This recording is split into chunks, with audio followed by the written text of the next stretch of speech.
Hello everyone.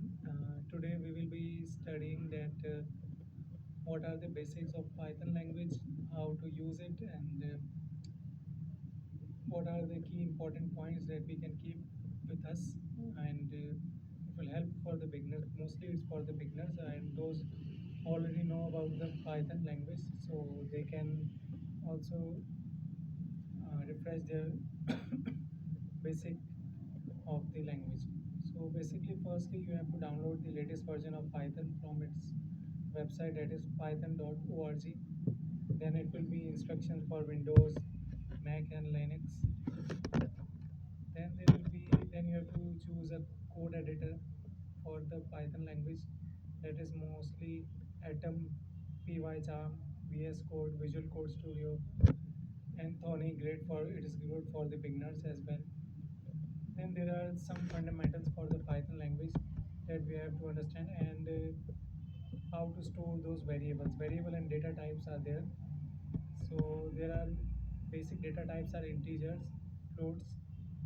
Floats are decimal numbers, integers are whole number, string and text. I think mostly those who have know about computer language, they know in Visual Basics and the language string, or in SPSS, string is mostly considered as text, booleans, true, false values. Okay. Operators are special signs, star, plus, minus, asterisk. You have this divider slash sign is equal to greater than less than exclamation, logical expression, and or not.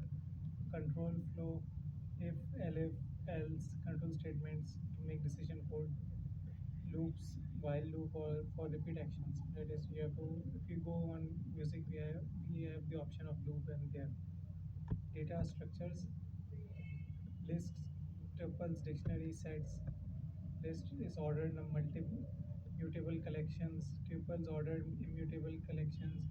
Dictionaries key value pairs. Sets unordered unique collections. Functions define call for functions. We use code modules. How to use extend libraries. How to import and use pre-built module libraries to extend the functionality. So these are the basic. If someone asks you about Python or you have to learn about it, you have to know some basics of it. However, there are many online tutorials available as well on various websites. You can also go there and learn from there, and with some more practical examples there. Books are also there, practical examination are there, so it's all for there. So you have to be focused on it and learn from your mistakes or error you make. Thank you. It's all about basics of the Python.